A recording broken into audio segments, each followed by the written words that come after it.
Lagu nomor keempat, ada kuasa dalam darahnya. Maukah engkau bebas dari dosa, dalam darahnya ada kuasa. Maukah menang atas kejahatan, ada kuasa darahnya. Ada kuasa dalam darahnya.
Bersama-sama berdoa. Bapa di dalam surga, kami bersyukur kepada Engkau karena Engkau adalah Allah yang menjadi satu-satunya penuntun dan juga pemimpin di dalam hidup kami masing-masing.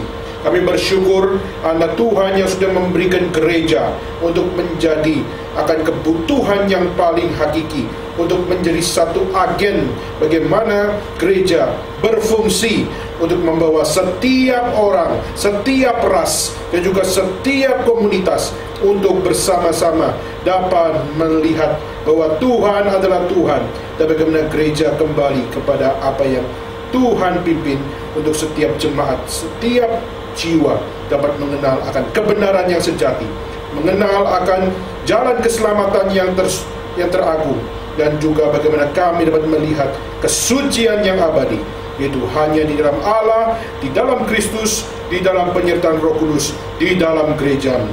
Dan bila Engkau yang memimpin setiap pembahasan demi pembahasan, dan kami menyerahkan akan dalam 1 jam ini untuk kami membahas tentang tema yang berikutnya, yaitu The Calling of the True Church in the Postmodern World. Dan kami berdoa kepada Tuhan, berikan kami kekuatan, berikan kami akan satu energi yang cukup untuk kami dapat bersama-sama menggumulkan akan tema ini. Dan kami juga berdoa untuk pembicara pada hari ini. Kami juga berdoa supaya Tuhan yang memberikan hikmat, Tuhan yang memberikan kekuatan, Tuhan yang tambahkan kuasa untuk dapat menyatakan setiap kebenaran Tuhan di dalam setiap apa yang Tuhan percayakan di dalam nama Yesus Kristus. Biarlah Tuhan Engkau sendiri yang memimpin jalannya sesi yang berikut ini. Di dalam nama-Mu kami berdoa. Amin. Saudara, kita tadi sudah melihat akan bagaimana kita melihat konsep the biblical perspective atau the biblical doctrine di dalam kita mengenal tentang konsep gereja. Maka gereja bukan satu hal akan satu bikinan manusia, tapi gereja justru adalah gagasan Allah, adalah inisiatif Allah untuk bagaimana setiap kita dapat melihat gereja itu tak boleh sembarangan, tapi gereja adalah satu-satunya di mana Tuhan memimpin, memberikan kebenaran di dalam zaman ini. Maka saudara, kita bersyukur pada Tuhan, maka gereja menjalankan mandat yang seperti ini. Tetapi kita juga melihat gereja bukan dipanggil untuk mencintai gerejanya saja, tapi gereja juga dipanggil untuk keluar dan dipanggil untuk menjadi berkat. Gereja di dalam bahasa Yunani yaitu memakai istilah eklesia. Eklesia yaitu yang dipanggil keluar. Maka gereja harus memiliki panggilan untuk keluar. Gereja bukan dipanggil untuk hanya membicarakan doktrin di dalam, tapi juga bagaimana gereja dipanggil untuk pergi, dipanggil untuk memberitakan kebenaran Tuhan dan membaptis setiap orang di dalam nama Allah Bapa, Putra, dan Roh Kudus. Dan juga gereja dipanggil untuk juga mengerjakan setiap pengajaran, memberitakan akan Injil, dan setiap mereka diberikan satu jaminan bahwa gereja yang menjalankan semuanya itu adalah gereja yang mengalami penyertaan Tuhan. Maka Tuhan pasti menyertai gereja yang seperti ini, gereja yang setia kepada pengajaran yang ketat, pengajaran yang benar, dan juga gereja yang memiliki kecintaan untuk memberitakan Injil. Maka gereja seperti ini adalah gereja yang tidak mungkin ditinggalkan oleh Tuhan. Maka kita bersyukur di dalam setiap pembahasan, di dalam secara doktrin yang sudah kita bisa sama terima. Dan hari ini kita akan masuk di dalam bagaimana kita masuk di dalam contemporary issue, yaitu di dalam isu kontemporer, khususnya di dalam panggilan gereja di dalam dunia di mana kita sekarang hidup di dalam dunia postmodern. Maka saudara, di saat kita masuk di dalam hal seperti ini, saya mengajak saudara masuk di dalam kitab suci untuk kita melihat panggilan gereja. Dan konsep ini sebenarnya sudah juga disinggung di dalam sesi yang pertama. Dan saya mengajak saudara masuk di dalam akan satu bagian dalam Alkitab, yaitu di dalam Kisah Para Rasul pasal yang kedua. Saya mengajak saudara membuka di dalam Kisah Para Rasul pasal yang kedua. Dan kita membaca ayat 42 sampai ayat yang ke-47. Kisah Para Rasul pasal yang kedua ayat 42 sampai ayat yang ke-47. Sudah menemukan? Mari kita bersama-sama membacakan ayat 42 sampai ayat yang ke-47. Mari kita baca bersama-sama. 42 sampai 47. 1, 2, 3. Mereka bertekun dalam pengajaran rasul-rasul dan dalam persekutuan, dan mereka selalu berkumpul untuk memecahkan roti dan berdoa. Maka ketakutanlah mereka semua, sedang rasul-rasul itu mengadakan banyak mujizat dan tanda. Dan semua orang yang telah menjadi percaya tetap bersatu. Dan segala kepunyaan mereka adalah kepunyaan bersama. Dan selalu ada dari mereka yang menjual harta miliknya, lalu membagi-bagikannya kepada semua orang sesuai dengan keperluan masing-masing. Dengan bertekun dan dengan sehati, mereka berkumpul tiap-tiap hari dalam bait Allah.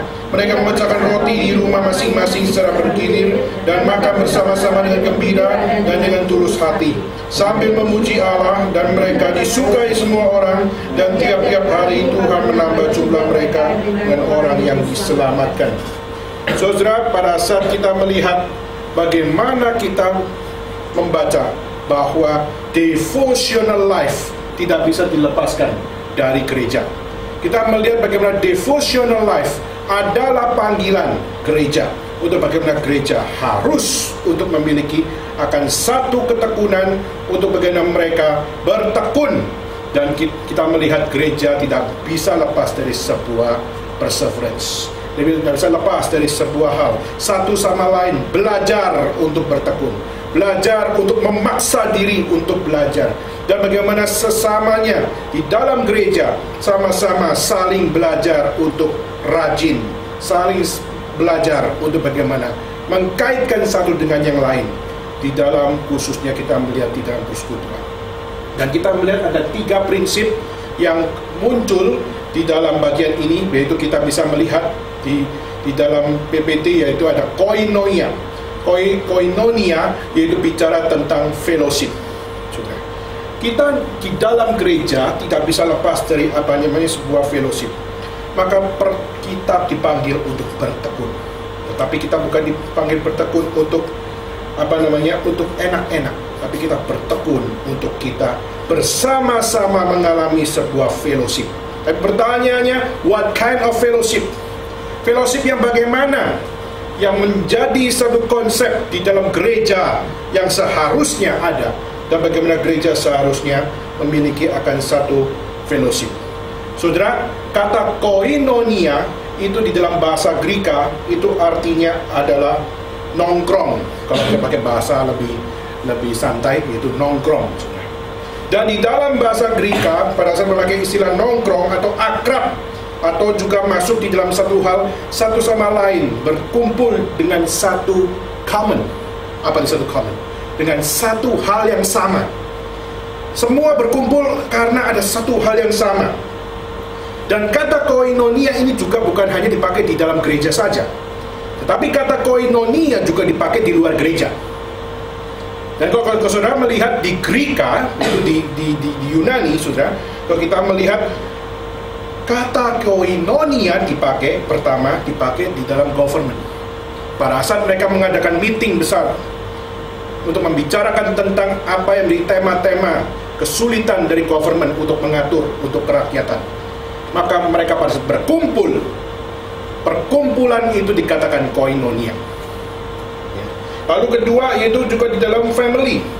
Di saat banyak orang, keluarga terpisah-pisah, lalu akhirnya adanya satu masa di mana mereka berkumpul. Dan pada saat mereka berkumpul satu dengan yang lain, hari ini kita dari Shanghai, ada saudara kita juga dari Nanjing bisa datang bersama kita. Wah, ini sebuah koinonia, ya. Dari sebuah hal dari saudara kita bersama, keluarga kita bersama, berkumpul bersama. Dan pertemuan itu namanya koinonia. Maupun juga di dalam teater, ada satu pemain figuran, lalu ada pemain utama, lalu juga ada sutradara. Dan pada saat mereka berada di dalam satu cerita, di dalam satu momen di mana mereka memperagakan satu karya, di saat mereka bersama-sama di situ, mereka juga menjalankan atau melakukan koinonia. Tapi itu di dalam Greek perspektif. Di dalam Greek perspektif, koinonia dibicarakan di dalam hanya sekedar pertemuan, hanya dibicarakan di dalam sekedar keakraban, dan juga di dalam sebuah nongkrong. Atau mungkin kalau pakai istilah kita sama-sama pergi ke Sintianti, pergi ke satu kafe, lalu melihat satu kafe yang memberikan satu layar yang begitu besar. Lalu di situ kita nonton sama-sama MU dengan Chelsea. Lalu kita nggak kenal, kita nggak saling kenal. Tetapi pada saat kita dengan ornamen baju kita MU, lalu juga ada pakai baju Chelsea, lalu pada saat sama-sama nonton, dan akhirnya Chelsea masukkan satu bola, akhirnya yang anggota dari Chelsea yes, gitu. Nah, pada saat dia yes, tidak saling kenal saudara, tapi sama-sama sukacita. Kenapa? Karena timnya sama-sama masukin gol. Tim yang dia sukai masukin bola, dan akhirnya mereka berteriak sukacita, bahkan ada peluk-pelukan karena timnya masukin angka. Setelah itu, setelah acara selesai, mereka pulang ke rumah masing-masing. Pertemuan itu pun juga dikatakan koinonia. Tetapi itu sekali lagi itu hanya konsep di dalam Greek perspektif. Kenapa? Mengapa demikian? Apa yang menjadi kesamaan dari mereka? Mereka punya common di dalam apa yang mereka lihat. Mereka punya common di dalam apa yang mereka senang. Mereka punya common di dalam setiap apa yang mereka harapkan.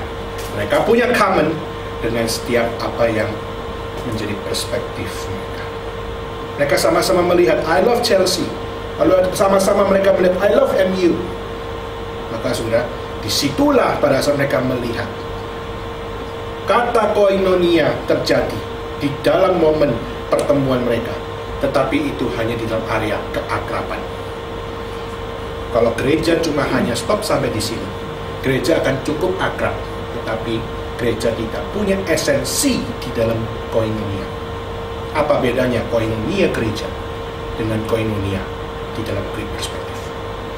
Maka sudah di dalam Greek perspektif, kalau kita mau bikin perkumpulan namanya adalah koinonia, boleh ada Kristus atau ada Kristus, namanya tetap koinonia. Tetapi kalau kita melihat dalam Alkitab, justru kata koinonia yang dipakai itu bukan konsep koinonia yang seperti di dalam Greek perspektif. Kenapa? Karena kata koinonia di situ ada dua hal yang penting, tetapi salah satunya sudah dikerjakan oleh zaman postmodernisme. Kalau pertama, semua sama-sama melihat satu commonnya yaitu di dalam seleranya, maupun di dalam perspektifnya, maupun di dalam apa yang mereka mau capai. Kedua, koinonia nggak bisa lepas dari touching, itu touch. Di dalam zaman postmodern, kita melihat sekarang postmodern sangat identik dengan touch. Saudara, handphone dulu kan susah sekali ya, istilahnya nggak pakai touching. Ya kan, kita pakai layar sentuh, itu dulu belum booming karena belum ada teknologi seperti itu. Tapi sekarang sejak mulai keluar akan teknologi dari layar sentuh, akhirnya kita apa-apa sudah mulai mau mainnya sentuh. Touch dan touch itu adalah sesuatu hal yang sangat menarik, dan touch adalah sesuatu hal yang menawarkan banyak hal. Dan saudara, kenapa touch begitu penting? Kenapa perusahaan handphone atau perusahaan satu tablet mereka bisa kepikir dengan apa yang namanya touch? Saudara, pencipta dari tablet maupun pencipta dari handphone yang dengan layar sentuh, mereka belajar dari mana? Tidak bisa tidak, mereka belajar dari manusia. Kenapa? Karena manusia diciptakan untuk saling touch. Manusia bukan diciptakan hidup seorang diri. Manusia diciptakan bersama-sama. Dan satu sama lain mereka perlu komunikasi. Satu sama lain mereka perlu untuk berbagi informasi. Satu sama lain perlu menyatakan isi hati. Satu sama lain perlu saling memperhatikan. Meskipun pada saat memperhatikan dengan care dibilang kepo, gitu ya. Tetapi no matter what, pada saat kita memperhatikan, manusia butuh perhatian. Dan pada saat perhatian yang penting adalah pada saat manusia bisa memberikan berhadapan dengan situasi dan dia memberikan touch kepada sesamanya. Bahwa apa yang kau butuhkan, aku berusaha untuk memberikan touch kepada engkau. I want to help you. Saudara, koinonia tidak bisa lepas dari touch. Kenapa? Karena jika tidak ada touch, maka kita tidak bisa merasakan koinonia. Maka koinonia tidak bisa lepas dari touch. Kenapa? Jika tidak, saudara cuma hanya menjadi seorang yang berada di dalam satu community, tetapi saudara tidak memiliki relasi. Saudara, apakah diciptakan cuma hanya sebagai komunitas secara nama, atau saudara dicipta menjadi seorang yang berbagian dalam komunitas secara relasi? Yesus pada saat dia hidup di dalam dunia, dia datang di dalam dunia, dia touch dengan orang lain. Meskipun dia mengajar akan kebenaran, mengajar akan firman Tuhan, dia memberitakan Injil, tapi dia pun memberikan touch kepada setiap orang-orang yang di sekelilingnya. Di saat ada orang sakit, maka Yesus menyentuhkan dirinya, terjun di dalam pergumulan orang lain. Dan pada saat dia terjun di dalam pergumulan orang lain, maka mereka mengalami healing, mengalami penyembuhan. Dan pada saat ada orang yang kesusahan hatinya, lalu dia memberikan firman Tuhan dan dia touch, dan melalui touch di situ, akhirnya dia mau tahu akan apa yang menjadi pergumulan. Dia mau terjun apa yang kau perlukan sebagai solusi, maka dia terjun. Touch di sini bukan asal cuma pegang-pegang aja, saudara. Yang saya maksud dengan touch itu terjun untuk apa? Untuk mau bersentuhan, untuk mau masuk di dalam pergumulan orang lain. Maka saudara, di sini kita melihat konsep dari koinonia tidak bisa lepas dari touch. Maka hari ini gereja, banyak yang gereja hanya peduli dengan doktrin atau peduli dengan apa namanya pengajaran, tetapi mereka kehilangan touch.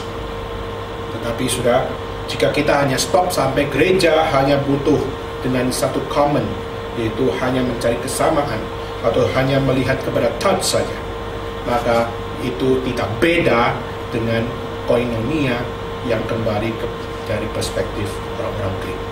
Kenapa? Bagi orang-orang Greek, koinonia cukup dibicarakan dengan kesamaan dan juga dibicarakan dengan sentuhan.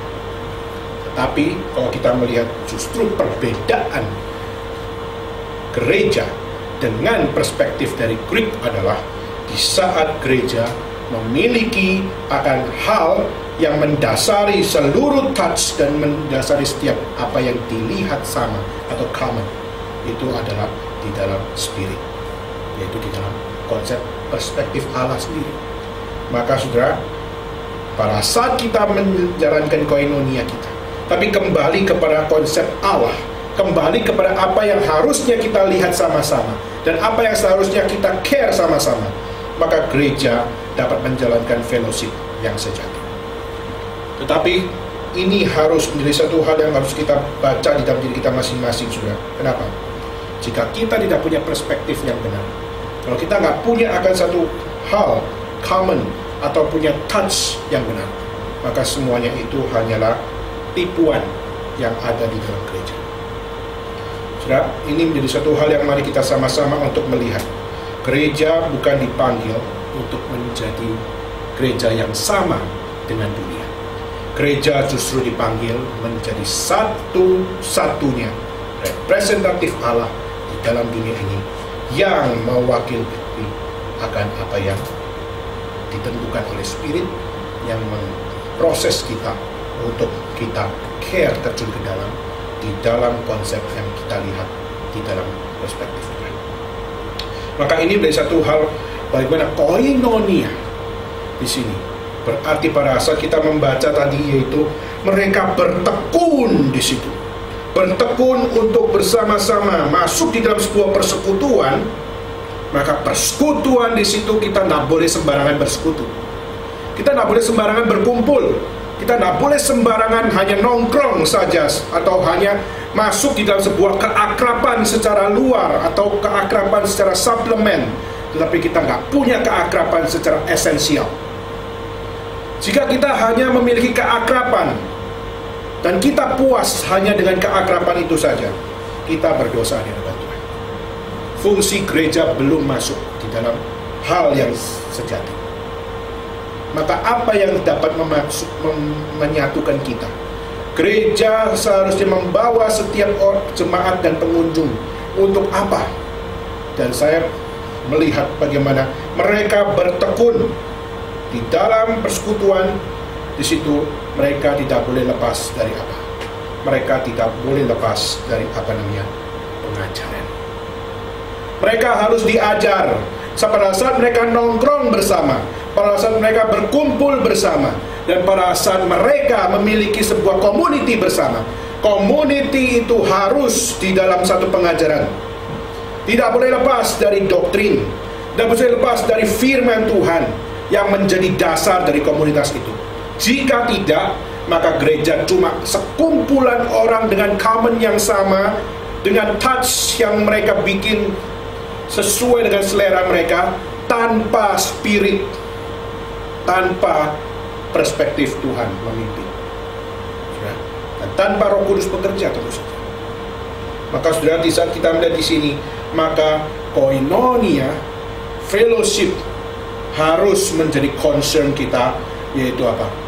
Koinonia yang back to the Bible, back to the doctrine, back to the teaching, yaitu kembali kepada firman Tuhan.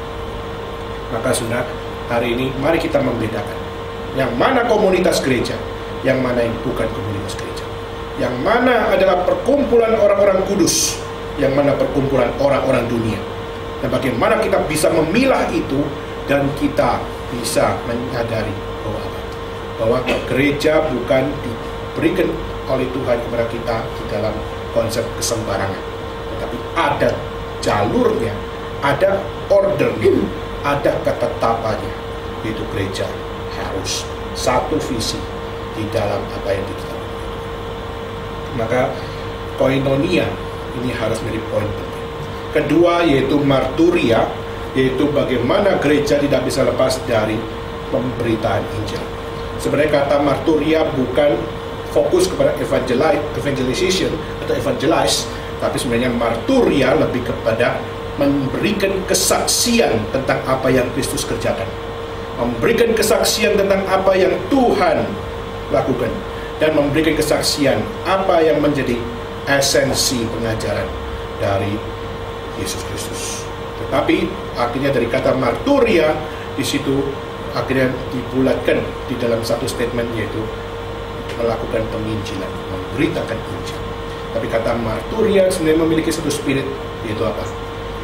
Aku memberikan kesaksian. Aku memberikan kesaksian tentang Allah, memberikan kesaksian tentang Kristus, memberikan kesaksian di dalam kuasa Roh Kudus. Dan pada saat dia memberikan kesaksian di situ, dia rela mati untuk kesaksian itu. Maka gereja tidak bisa lepas dari sekelompok orang yang tahu betul bahwa mereka berkumpul karena ada prinsip atau perspektif Allah yang harus ditegakkan di dalam hidup mereka. Dan kedua, mereka menyaksikan akan apa yang Tuhan kerjakan, menyaksikan prinsip kebenaran yang kembali kepada Dia, dan mereka berani mati untuk konsep kebenaran itu. Berani mati di dalam setiap perjuangan yang diminta oleh gereja. Pada saat saudara membaca spirit yang ada di dalam bahasa asli, saudara akan menemukan, kita hari ini berkumpul, saya ingin tanya, you berani mati nggak untuk setiap doktrin yang engkau imani?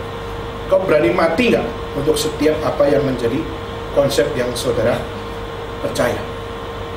Dan pada saat saudara berkumpul sebagai katanya adalah gereja, maka pertanyaannya, apakah di dalam gereja saudara memperjuangkan iman sampai saudara berani mati untuk iman saudara? Saudara, inilah satu hal, kalau kita kembali lagi kepada kitab suci, kembali kepada kitab suci dan kembali kepada kitab suci, kita akan menemukan banyak hal di mana kita masih terlalu jauh dari apa yang benar. Dan ketiga, itu gereja tidak bisa lepas dari diakonia. Diakonia yaitu panggilan bagaimana kita melayani sesama. Panggilan untuk bagaimana kita care terhadap sesama. Saudara, dan biasanya diakonia yang paling disukai oleh jemaat, saudara. Kenapa? Karena mereka diperhatikan, karena mereka menerima akan satu hal di saat mereka membutuhkan pertolongan, diakonia di situ diberikan. Gereja menolong, gereja memberikan akan apa yang menjadi kebutuhan dari jemaat maupun di dalam apa yang dibutuhkan oleh pengunjung dan sebagainya. Sudah, tetapi sekali lagi, diakonia, kalau kita kembali lagi ke dalam bahasa asli, kita akan menemukan pada saat mereka memberi, di saat mereka mendukung, di saat mereka sampai harus menjual barang mereka untuk menolong orang lain. Konsepnya adalah di saat mereka memulai satu aksi diakonia mereka. Pertanyaannya, diakonia mereka adalah diakonia yang bagaimana?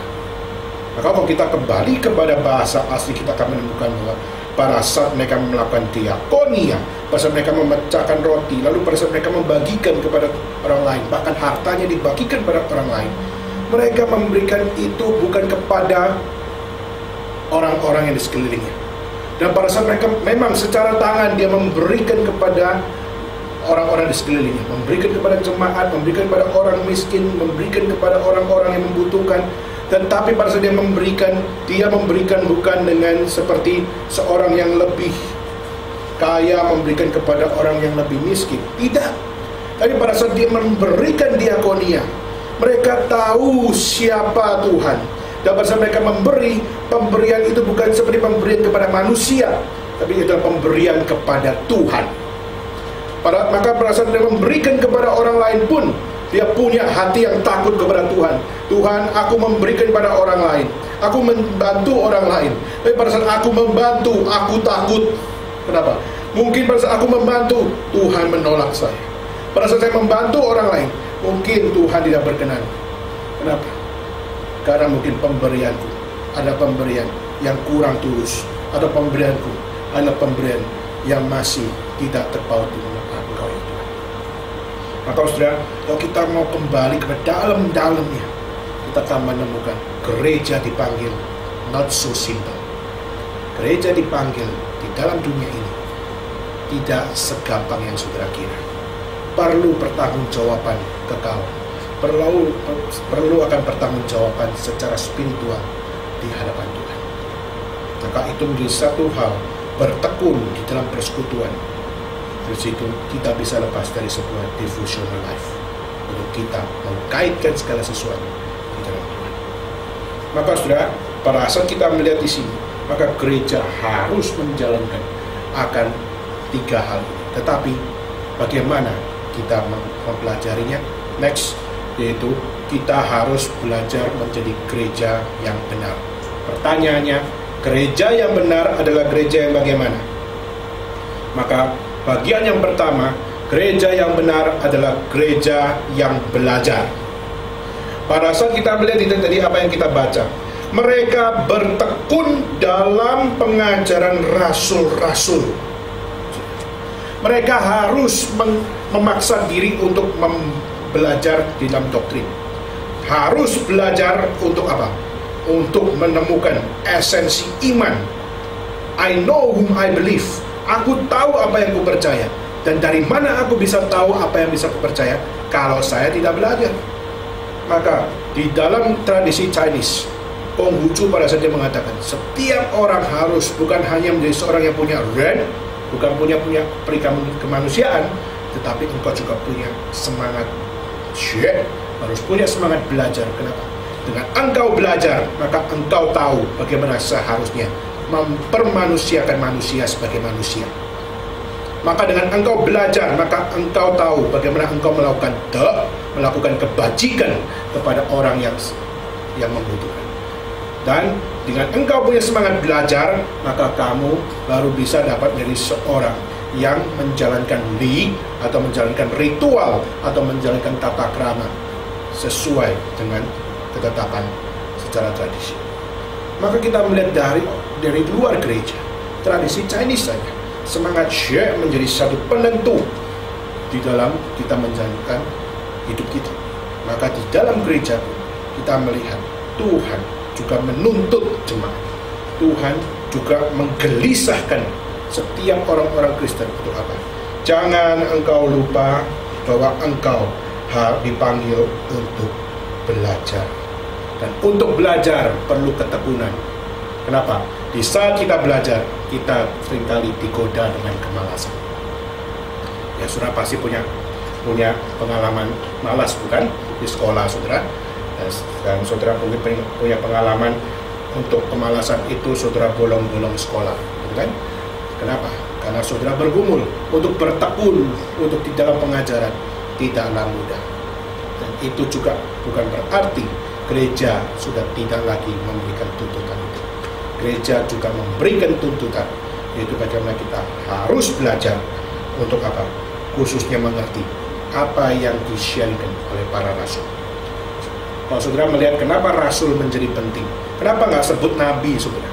Kenapa harus menjadi pengajaran rasul-rasul yang harus menjadi penekanan mereka? Karena mereka dari kecil, ya tradisi orang-orang Yahudi, dari kecil mereka sudah belajar tentang tradisi Yahudi. Mereka sudah baca hukum Taurat, mereka sudah baca kitab nabi-nabi kecil, nabi-nabi besar. Mereka sudah baca semuanya dan pengetahuan mereka cukup. Tetapi kenapa harus baca pengajaran rasul-rasul?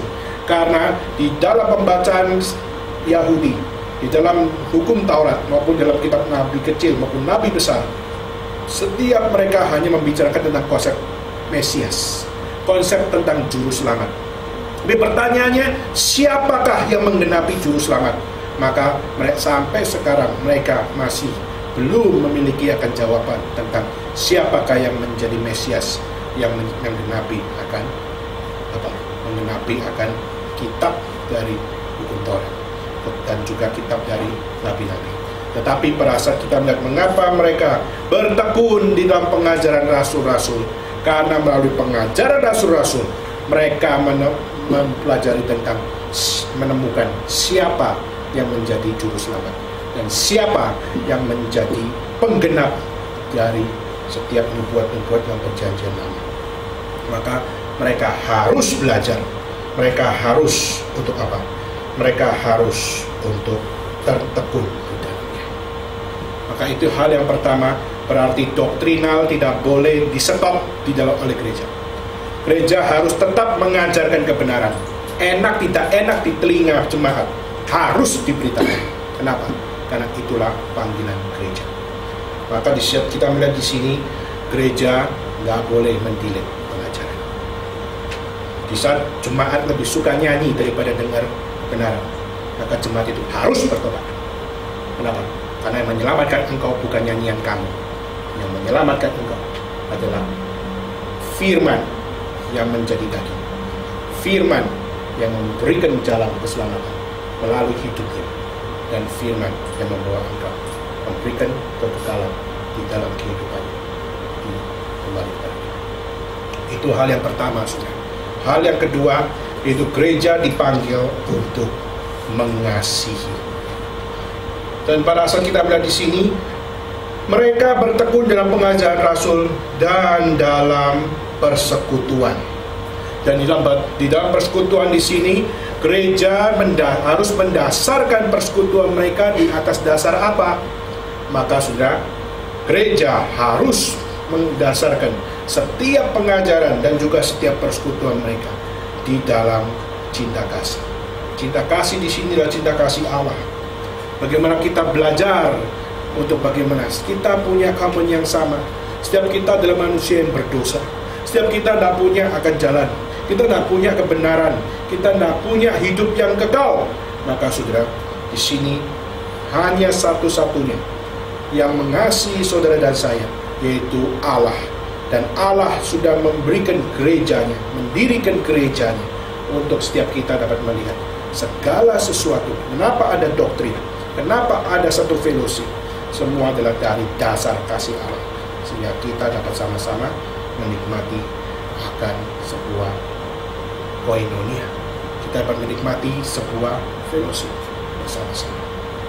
Maka dasar cinta kasih tak boleh lepas dari gereja.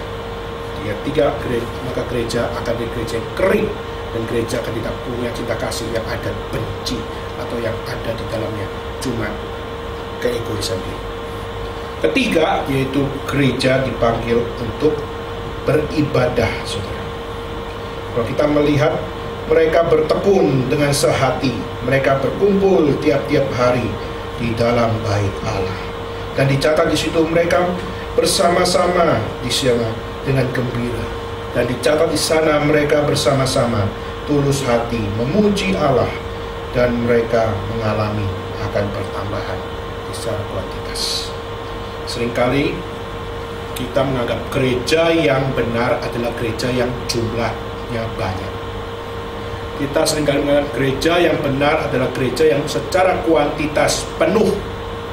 Maka kalau saudara punya konsep seperti ini, maka kalau sudah belajar dari cara hidup jemaat yang pertama, mereka juga nggak penuh. Pada saat mereka di dalam cara hidup dari jemaat yang pertama, mereka bukan mengutamakan kuantitas terlebih dahulu. Maka jemaat, bagaimana mereka dapat menjadi jemaat yang benar? Mereka tidak boleh tergoda untuk pokoknya banyak dulu, doktrin di nomor 2 kan.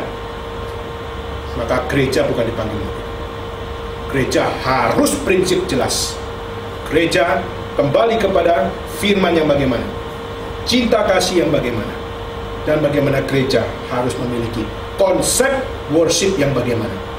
Maka konsep worship adalah bagaimana kita satu sama lain dengan sehati kita berkumpul, dengan sehati kita kembali kepada Tuhan.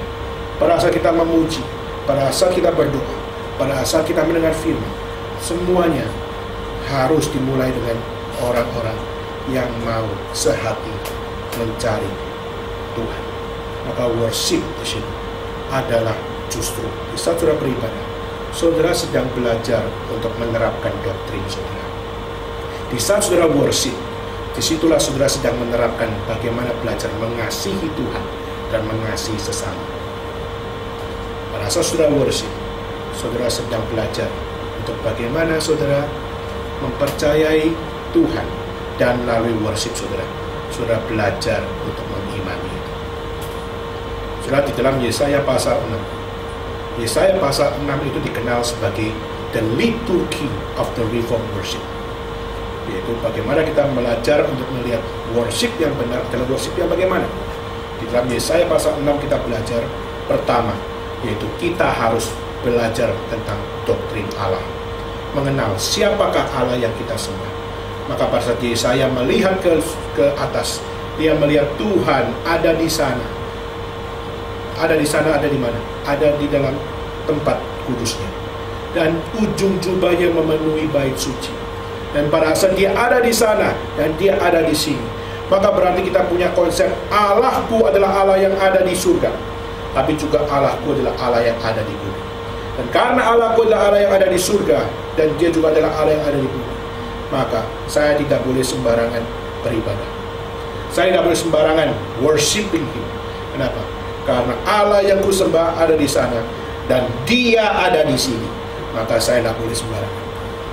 Maka dengan demikian, saudara, dengan konsep seperti ini, maka saudara seharusnya melayani Tuhan, punya kegentaran hati. Kenapa? Tuhan ada di sini. Dan mungkin Tuhan menilai saudara, dan Tuhan melihat hati saudara. Dan mungkin pada saat Tuhan melihat kita melayani, tapi hati kita tidak punya pelayan hati yang untuk melayani, mungkin Tuhan akan seperti X Factor berkata no. Dan dia berkata X, no, go out. Tetapi saudara, pada saat kita melihat, justru di saat kita beribadah, kita dibawa untuk melihat doktrin bahwa Allah adalah Allah yang ada di sana, Allah yang ada di sini. Maka how's about me? Maka pada saat malaikat berkata, kudus, kudus, kuduslah Tuhan, seluruh bumi penuh kemuliaan Tuhan. Maka bagaimana kita belajar untuk melihat, who am I? Siapa saya pada saat saya melihat Allah? Maka si doktrin Allah menegaskan bahwa Allah adalah Allah yang kudus, tidak boleh dipermainkan. Maka di saat sudah beribadah, apakah engkau melaksanakan ini? Maka di dalam ayat berikutnya, lalu akhirnya Yesaya berkata apa? Cilakalah aku orang binasa. Cilakalah aku orang yang najis bibir. Cilakalah aku adalah orang yang bersama dengan bangsa yang najis bibir juga. Dia sadar di hadapan Allah. Pada saat aku worship kepada Tuhan, aku menemukan kekudusan Allah, dan aku menemukan kebobrokan diri. Maka aku tidak boleh sembarangan worship. Aku tidak boleh sembarangan menyembah. Aku harus sadar, who am I? Pada saat kita sadar siapa diri kita, maka di saat kita sadar itu, sudah pasti tidak akan main-main dalam pelayanan. Sudah pasti akan belajar, I will give my best. Untuk apa? Untuk Tuhan. Kenapa? Karena aku sadar siapa saya, dan aku sadar Tuhanku adalah siapa yang ada di sini dan melihat setiap kita masing-masing. Maka sudah dengan kegentaran yang seperti itu, maka sudah akan tahu belajar doktrin manusia. Lalu akhirnya sudah pada saat melihat hal seperti ini, aku tidak mungkin bisa melayani dengan sempurna, aku tidak mungkin dapat melayani dengan benar. Tapi Tuhan mengirim malaikatnya di dalam Yesaya pasal 6. Lalu ditaruhnya bara, lalu ditaruh di mulut kita, dan bara itu menjadi satu lambang bahwa kamu memang tidak layak, kamu memang tidak layak di hadapan Tuhan, tidak mungkin sempurna melayani. Tapi aku memberikan bara di mulutmu untuk apa? Melayakkan kamu. Maka saudara mungkin tidak layak, tapi Tuhan melayakkan saudara. Tuhan masih mau terima pelayanan kita. Yang tidak sempurna itu, Dia masih mau terima. Kenapa? Karena Tuhan memberikan kesempatan bagi kita. Dan kesempatan itu hanya diberikan kepada siapa? Kepada orang yang diberikan bara di dalam mulutnya. Itu orang yang dipanggil oleh Tuhan. Dipanggil untuk apa? Dipanggil, disadarkan Tuhan, kamu memang tidak layak, tapi aku melayakkan kamu dengan api yang memanas, yang membakar mulutmu. Untuk apa? Untuk membersihkan diri. Maka doctrine of salvation diberikan. Doctrine of salvation berarti setiap orang yang beribadah tidak bisa lepas dari satu kesadaran bahwa saya bisa beribadah kalau bukan karena saya diselamatkan oleh Tuhan atau disucikan oleh Tuhan, atau saya diberikan akan satu salvation oleh Tuhan, saya tidak mungkin dapat beribadah dengan Tuhan. Maka bara membakar mulutnya, dan akhirnya dia disucikan untuk apa? Bisa melayani Tuhan. Itulah doktrin di dalam ibadah. Soalnya, maka pada saat kita beribadah, pada saat kita melayani Tuhan, no room for pride. Tidak ada ruang untuk kita membanggakan diri. Memang tidak ada ruangan itu. Karena memang saudara cuma diberikan satu hal. Saudara bisa melayani Tuhan, bisa percaya, bisa beribadah, itu cuma karena anugerah Tuhan diberikan. Keselamatan diberikan. Saudara menerima sebuah penebusan. Dan setelah itu, Alkitab mencatat, setelah Yesaya menerima itu, lalu Tuhan berkata, siapakah yang akan kuutus? siapakah yang akan pergi untuk aku? Maka di sini gereja yang beribadah akan selalu memberikan bagi setiap orang yang beribadah untuk what is your response? Apa yang menjadi respon kamu? Siapa yang mau pergi untuk aku? Siapa yang mau memberitakan Injil? Maka Yesaya menjawab, ini aku, utus aku. Maka gereja yang beribadah tidak bisa lepas dari apa yang sudah Tuhan nyatakan di dalam firman, dalam doktrin, di dalam gereja. Jangan saudara beribadah dengan sembarangan. Saudara perlu kembali belajar. Saudara harus kembali mengasihi apa yang Tuhan tetapkan di dalam dunia. Tekunlah dan tekun dan tekun. Dan terakhir itu gereja yang mengabarkan Injil. Maka saudara kalau lihat di dalam Kisah Para Rasul ditulis di situ, dan mereka disukai semua orang, dan tiap-tiap hari Tuhan menambahkan jumlah mereka dengan orang yang diselamatkan. Pertanyaannya, kuantitas utama atau kuantitas terakhir? Quality pertama. Quality first, and the quality and the quantity will be followed. Kualitas dibereskan dulu. Kristen macam apa kamu? Kristen macam apa aku? Bereskan dulu kualitas kita. Dan pada saat kita memperbaiki kualitas kita, maka and the quantity will be full. Kuantitas akan ikut. Di saat kualitas sudah jelas. Tapi memang siapa yang paling sempurna? Tidak ada yang sempurna. Memang cuma hanya anugerah Tuhan. Tapi at least secara pengertian kita, gereja harus dengan tegas, dengan satu hal, gereja dengan akurat mau untuk menjalankan yang terbaik. Untuk apa? Setia kembali kepada apa yang seharusnya. Maka itulah panggilan gereja. Gereja dipanggil untuk belajar, gereja dipanggil untuk mengasihi, gereja dipanggil untuk beribadah, dan gereja dipanggil untuk mengabarkan Injil dengan benar. Banyak yang mengajarkan, banyak yang mengajar untuk mengasihi, beribadah, mengabarkan Injil, tapi mereka tidak pakai cara yang paling benar. Mereka hanya pakai cara yang mereka anggap benar. Itulah yang menjadi problematik di dalam abad 21. Maka saudara, saya akan hari ini masuk di dalam next, yaitu melihat apa yang menjadi pergumulan dari zaman abad 21, yaitu di dalam apa yang menjadi semangat dari abad 21. Abad 21 dikenal sebagai abad postmodernism, yaitu semangat after dari zaman modern. Dan saudara, apa bedanya modern dengan postmodernism? Kalau kita melihat di zaman modern, segala sesuatu itu ada ordernya. Segala sesuatu itu ada penetapannya. 1 tambah 1 adalah 2. Itu adalah hukum mutlak. Maka bagi mereka itu adalah satu order yang tidak boleh diganggukan. Tetapi berbeda dengan di zaman postmodern. Di dalam zaman postmodern justru kita melihat segala sesuatu, semangat dari semangat postmodern adalah segala sesuatu bisa didekonstruksikan.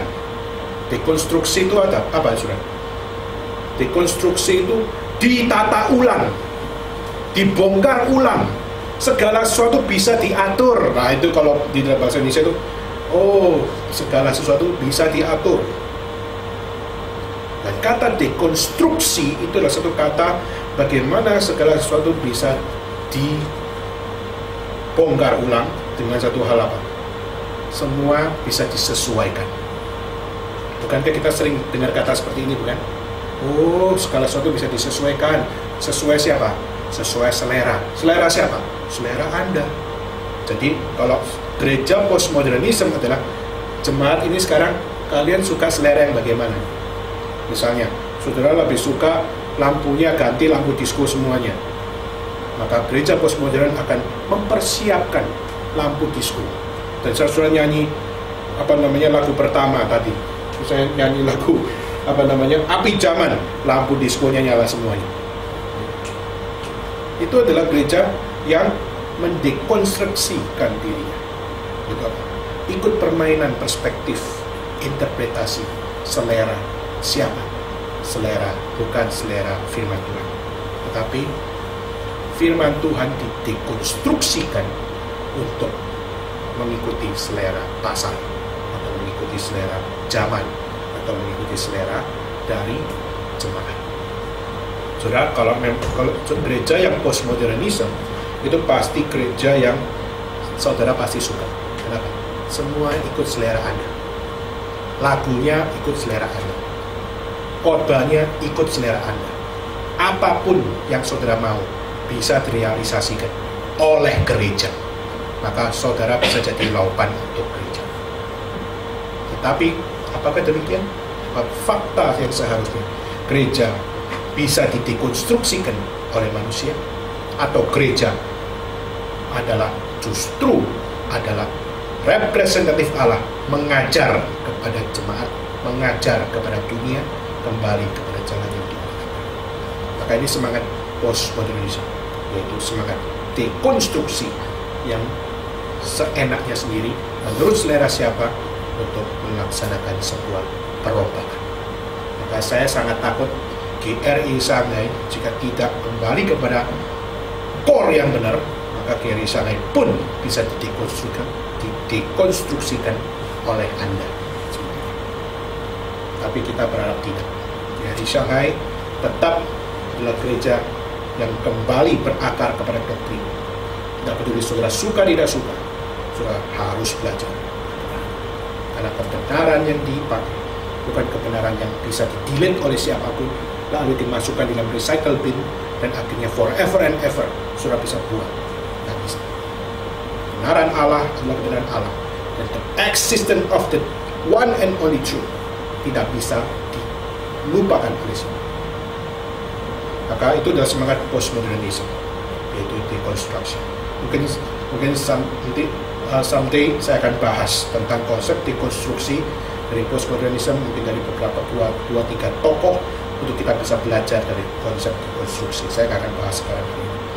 Kedua, yaitu postmodernisme punya satu semangat, yaitu semangat moral relativism, yaitu segala sesuatu itu relatif, tidak ada yang absolut, termasuk di dalam bagian moralitas pun tidak ada satupun yang absolut, semuanya bisa diatur.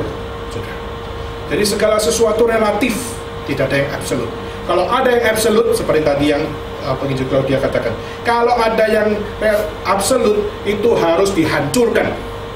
Tadi siapa? Oprah Winfrey mengatakan seperti itu. Dan itu adalah semangat dari orang-orang postmodern. Seperti pada saat kita hari ini menghina-hina FPI, bukan? Menghina FPI kenapa? Karena FPI kembali kepada firman, kata mereka, kepada Quran, yang mengatakan bahwa hidup kita ditentukan oleh Allah, bukan ditentukan oleh negara. Negara adalah milik manusia, maka kita hidup bukan diatur oleh sesama manusia, kita harus langsung diatur oleh Allah. Maka akhirnya mereka hidup bukan hidup dengan ideologi yang dibikin oleh manusia. Mereka percaya mereka hidup dari ideologi yang ditentukan oleh Allah. Makanya sampai sekarang mereka mati-matian mengkritik demokrasi. Kenapa? Karena demokrasi adalah dari wakil-wakil rakyat, lalu dari wakil-wakil rakyat itu mereka saling memilih, dan pada saat mereka pilihan voting semuanya, setelah hasilnya voting sudah dapat, dan maka disitulah keputusan keluar. Dan bagi orang-orang seperti FPI mengatakan bahwa itu adalah konsep manusia. Kenapa? Yang menentukan manusia, voting dari manusia, dan akhirnya yang terjadi yaitu apa? Yaitu hasil yang terjadi juga dari manusia. Itu bukan kehendak Allah, katanya. Sudah, reform. Ya kan? Oh, kita kok nggak hati-hati, sudah. Semangat itu kok tidak diadopsi dengan benar, maka kita akan jatuh seperti FPI. FPI banyak belajar dari reform teologi, yaitu apa? Kembali kepada Tuhan, tapi sayangnya di dalam semangat yang sama. Maka saat kita melihat seperti ini, ada nggak yang absolut dalam dunia?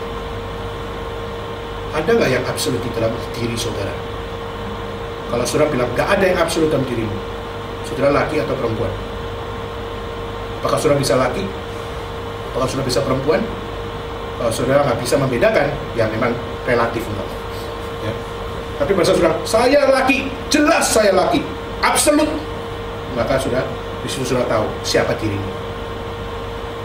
Maka di sekarang melihat sini, keabsolutan ada atau tidak? Ada. Maka pada saat kalau misalnya saya hidup sebagai manusia, saya nggak bisa lepas dari daging. Saudara mungkin cuma bisa lihat saya penuh dagingnya, saya punya tulang. Dan anggap kalau saya absolut nggak punya tulang, kira-kira apa yang terjadi semua? Hidup nggak saya?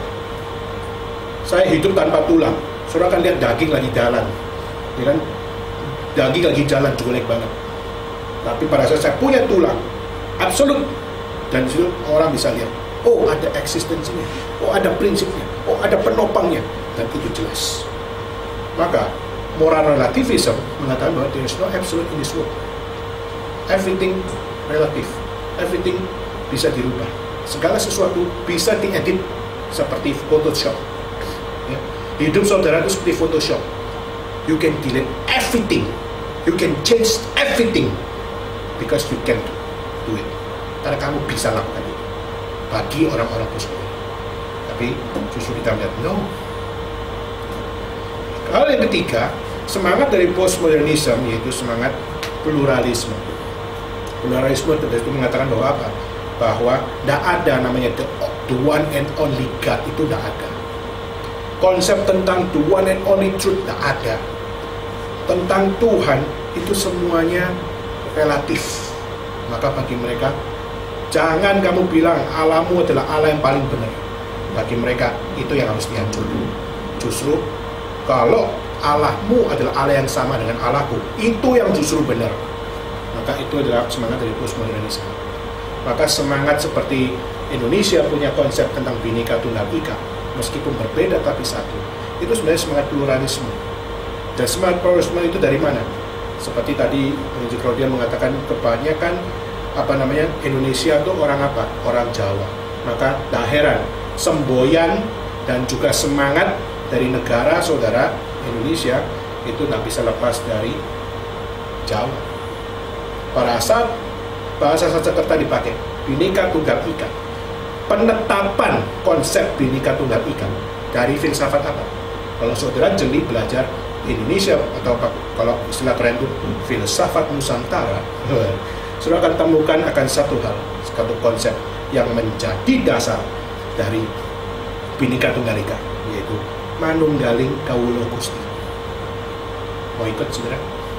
Manunggaling kawula Gusti. Semua Tuhan itu sama. Semua kembali kepada Tuhan, dan Tuhan itu sama. Semuanya adalah Tuhan. Maka sudah pada di sini. Berarti there's no absolute God in this world. Nah, ada satu-satunya Tuhan. Yang ada adalah Gusti. Tapi Gusti di situ dibicarakan di dalam konsep jamak, yaitu Allah. Allah. Maka kalau saya percaya pada Kristus, saya nggak boleh mengatakan Kristus satu-satunya juru selamat. Nggak boleh. Kalau postmodern mengatakan jangan gitu, egois banget. Emangnya Siddhartha Gautama salah? Emangnya Muhammad salah? Emangnya apa dari agama yang lain salah? Akhirnya sombong amat. Akhirnya kita dianggap arogan, kayak komunis. Arogan karena nggak ada Tuhan. Ya kan? Suatu saat seperti ini, inilah semangat pluralisme yang ada di sekeliling kita. Dan terakhir yaitu eksistensialisme, yaitu bagaimana setiap mereka orang-orang postmodern memusatkan segala sesuatu di dalam experience yang subjektif, yaitu pengalaman yang subjektif. Dalam untuk kamu mempercayai segala sesuatu, kamu harus mengalami, dan dalam pengalaman itu mungkin kamu susah sekali untuk bisa memiliki satu pengalaman itu. Tapi untuk itu kamu harus wujudkan. Dengan apa? Ada satu istilah itu, leap of faith. Itu apa? Lompatan iman. Lompatlah dengan iman untuk kamu memperoleh sebuah pengalaman batin yang subjektif itu. Ya. Next time saya akan bahas tentang tema-tema ini, karena inilah tema yang sebenarnya sangat-sangat perlu untuk kita kaji, khususnya kita sebagai orang-orang Kristen yang hidup di dalam zaman postmodernisme. Ini adalah semangatnya. Saya hanya share tentang 4 hal ini sebagai semangat. Ya. dari postmodernisme, kita dalam satu pemahaman yang secara filosofis. Maka bagaimana kita seharusnya untuk membawa diri kita untuk hidup di dalam Tuhan? Apakah makanannya sudah Oke, kita akan selesaikan ini dulu, satu bagian lagi baru kita makan ya. Yaitu apa? Kita harus kembali kepada teologi. Satu-satunya jawaban kita bisa keluar dari postmodernisme, kita bisa menjadi tuan atas postmodernisme, yaitu di saat kita kembali kepada teologi. Maka teologi artinya theos and logos, God and truth. Dan bukan hanya God and truth saja. Theos bicara tentang the one and only God, and logos bicara tentang the one and only truth. Kembali kepada satu-satunya Allah